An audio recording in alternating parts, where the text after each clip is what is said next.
Hey there, here is lesson 10 from your daily math entry activities. So, number one is talking about rounding to the nearest hundred. And they want to know what is the smallest whole number that can be rounded to 300. So, when we're rounding, we want to round to 300. I used my handy dandy place value chart. So, round numbers are usually have some zeros in them. I think of it as, well, zeros are round, so we're rounding the numbers. And in this case, we want to round to the hundreds place, and they told us the 300 is what we're rounding to. So that means the tens and ones are going to be zeros.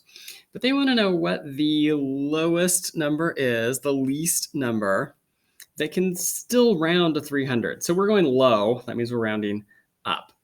So that tells me this is going to be less. So I know I'm going to have a 2 in the hundreds place. Okay. A 1 in the hundreds place would be way too far away, right? Then my nearest 100 would probably be a 200 or a 100. So 200 something, and it still needs to round up. So we want to go, we just can't go further down. We can't go so far lower that it's going to round to 200 instead of 300. So, like for instance, I could do 290. 9 is only 10 away, 10 more away from 300. That's pretty close to 300, right? So that would round up. But I could probably go lower than this and still have it round up, correct? The question is, how low can I go?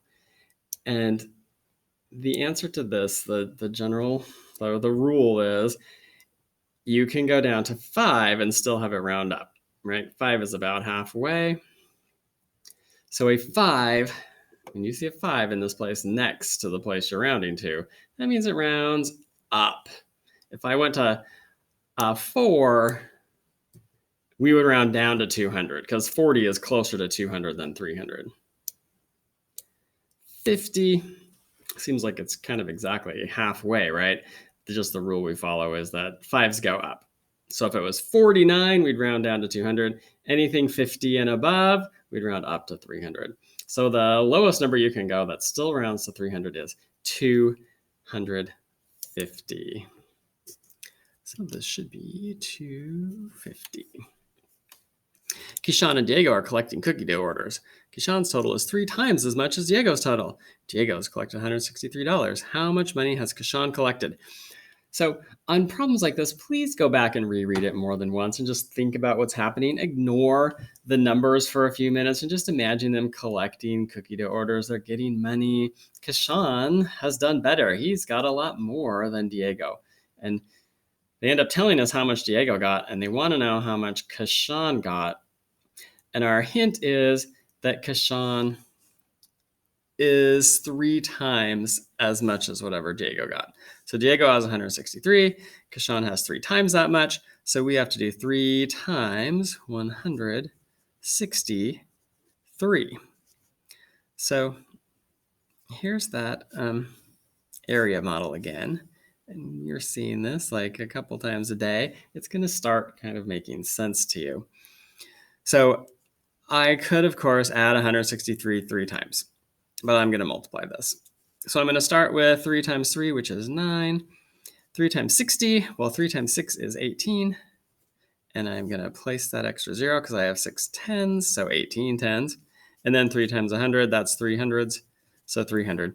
And now I add this all up. I've got 180 plus 300. I can do that in my head. That's 480 plus the 9. It seems like $489 after I add up those 3 products. These are partial products. They're part of the whole thing.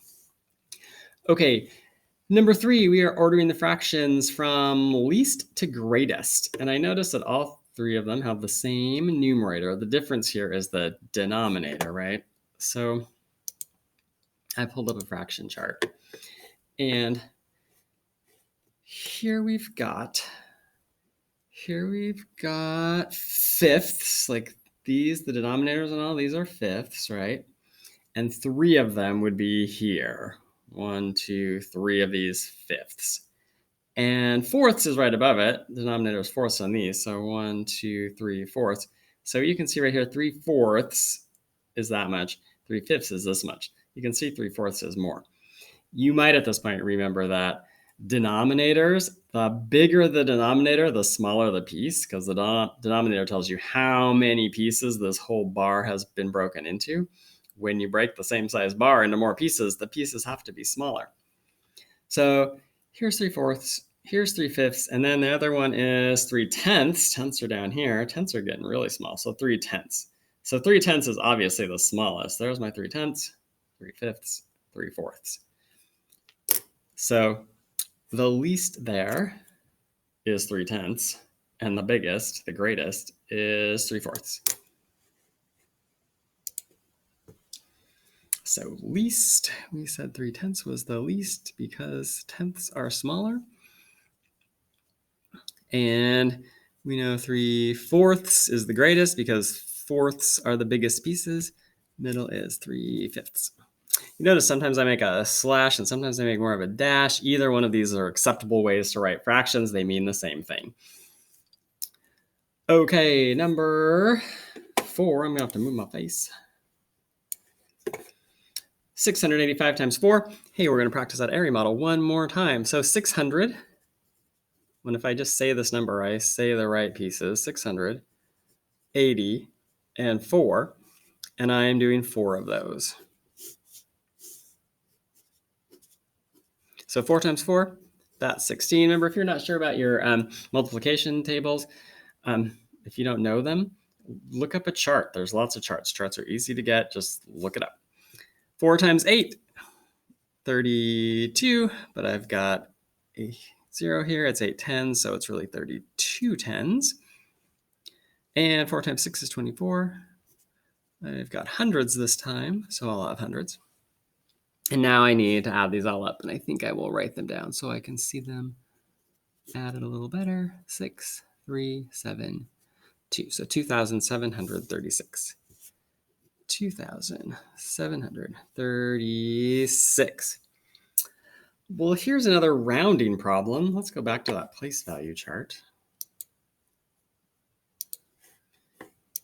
And I'm going to get rid of these numbers. We don't need these anymore. Remember, you have one of these charts from the Friday lesson. Make a copy and use it whenever you have problems like this. So my number, I'm going to put this in here, is 1,456. And they want us to round to the nearest 100. So we are interested in the hundreds place, okay? And whenever we are asked to round to a certain place, we look next door to the place smaller to tell us what is happening to the 4. So we've got 5, and I kind of want to just think about the whole 56 for a minute. 56 is more than halfway past the distance between 400 and 500. So we know we have to go to either we leave this at 400 if we're rounding down, or we go up to 500 if we're rounding up. 56, even just 50, is halfway there. 56 is more than halfway there. So we're going to round up to 500. Whoops, I got to put 100 here. And you may have noticed that I am not quite done. I want you to be in the middle. I can make you do that. There we go. 500 is not my answer because I've still got this 1,000, right? This 1,000 still belongs. So here's rounded. If you had $1,456, let's say you've been saving money a long time, you are closer to $1,500 than you are to $1,400. Like you are getting pretty close to $1,500. So you might say, I have about 1,500. So 1,456 to the nearest 100 is 1,500. Okay, the bottom is just practicing these patterns with the zeros. So a multiplication chart can help me know that 3 times 7 is 21. And I've got a 10 here and a 100 here. Okay, and when we multiply 10 times 100, 10 times 100, 10 hundreds is 1,000.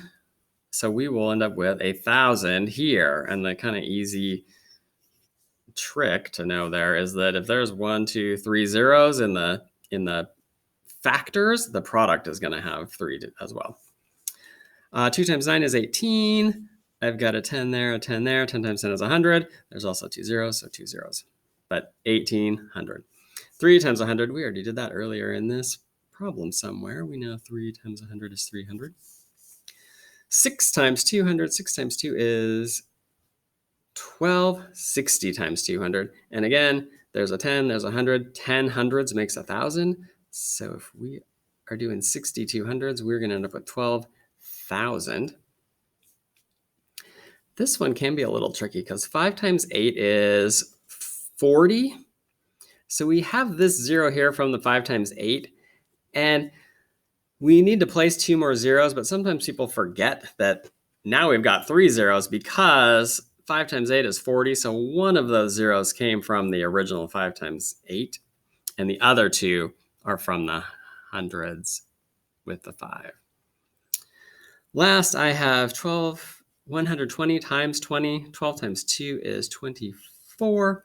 And then I've got 10 there, 10 there. 10 times 10 is 100. So 2,400. Okay, there you go. There's lesson 10. As usual, make sure that you go back and rewind, rewatch, double check. Notice all the work I've done here. You should be writing this kind of work down too. Don't just copy the answers. Remember, your job is to understand. So think about it and ask us if you're not sure. All right, thanks for watching.